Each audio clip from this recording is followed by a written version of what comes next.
You're rolling? We are. Alright, let's hear about the sniper mission. Okay, the sniper mission. So there's a road that we called IED Freeway or IED Highway that was Route Michigan or Route Mobile. One of the two. Pause it. That's okay. Sure? Yeah, man. Dumb dog. This is about PTSD stuff, so I'm trying to show you how you push through it. Sniper mission. Sniper. How they needed the best dang saw gun in the whole army. Yeah. He was the only one with a working gun. Yeah. What is it? Sniper mission. Sniper mission. Okay, so there's Route Michigan or Route Mobile. I forget which one. They both run parallel.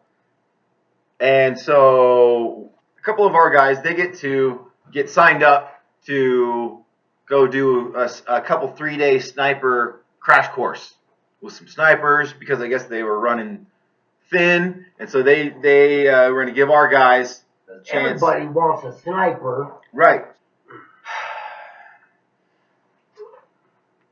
Our squad, 4 gets to go, and he's our sniper, and I'm security. And so our squad is going to get to go on a sniper mission. We go to the highest hotel. It's a hotel building, and it overlooks kind of Habanilla and the area. And you can see where they would plant IEDs a lot. You could see really good. So, but you needed some good optics and a sniper rifle. And the idea was to sneak out 2 o'clock in the morning, and we walked up. And we got a hold of the owner of the building, and it was like 5 or 6 of us. And we get a hold of the owner of the building, and he offers prostitutes. He offers us prostitutes, small girls. And we're all upset about that. But you just have to shake that off. That's not the mission. The mission is to get to the roof. So he took us to the roof, which was cool. But I'm the whole time I'm paranoid. I'm like, I don't trust this guy. I feel like I'm walking into the hornet's nest. They're gonna shut the door behind us, and we're just gonna get eaten alive in this building. But here we are going all the way up the top. It's like 20 stories or whatever. I don't know. It's tall. And we get to the top. And my job is to watch our rear. Right? Is this thing on still? Okay, we're good. Right? Okay, we're good. Right? Okay, we're good. And it's nighttime, and I'm looking at the rear, and I'm watching this road, and it's a curfew of when the lights are out, and when it's nighttime, the sun goes down, nobody's allowed outside.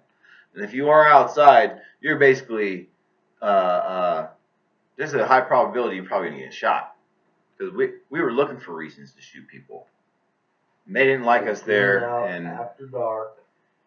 Curfew. So it's dark outside, so nobody's supposed to be outside, and we got my night vision, and the rest of the guys are behind me, and they're all focused on the road. That's the mission, was to watch the road at night. They had the thermals, they had a nice sniper rifle, they had good, reach out and touch somebody, and we're supposed to lay low and just wait and let them come out so we can kill those guys, right? So they stop blowing people up. So that was the idea.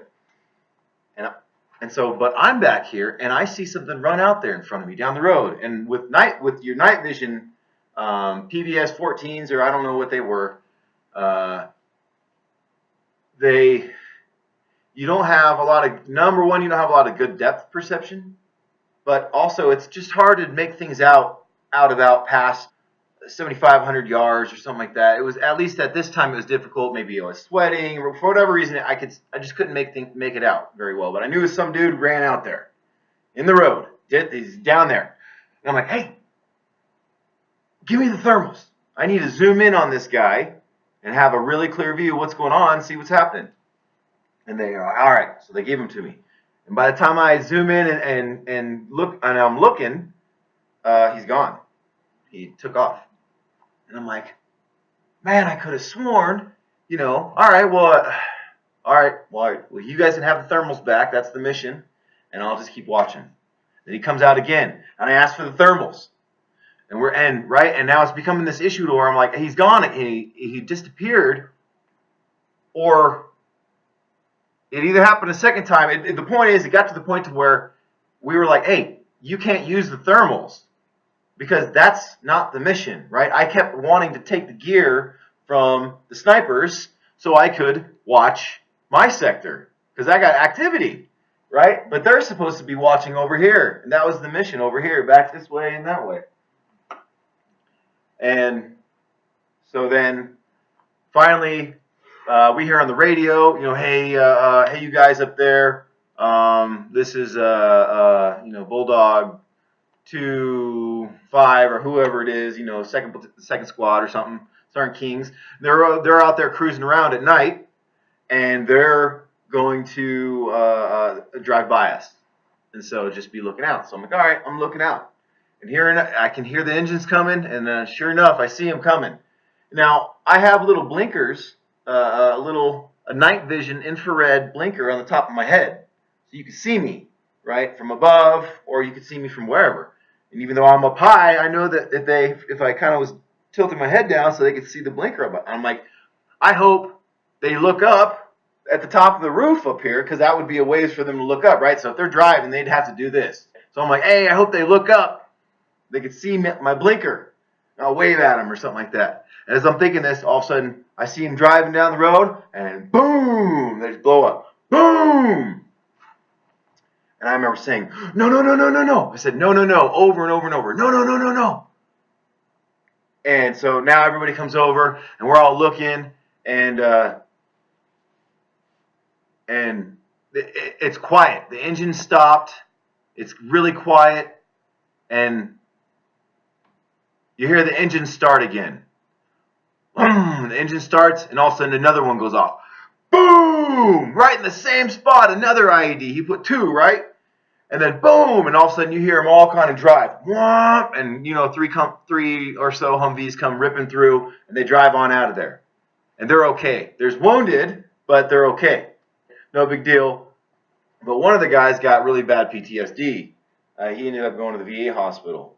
And he had some difficult times. He shot some rounds through the roof when he got home. And where are we at? What are we talking about? That's the sniper mission. Yeah, yeah.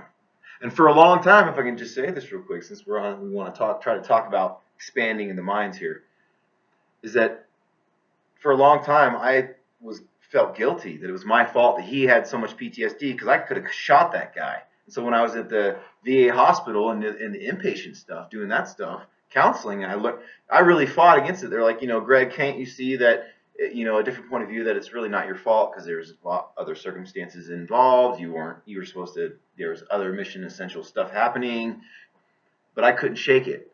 And doesn't make it any easier, does it? Yeah, and I just sometimes it was just an excuse so I could numb myself, right? Because I was already in so much emotional pain after the war. We'll talk about all that stuff later, but especially from all the mistakes I made and these types of things. So we'll get into that later.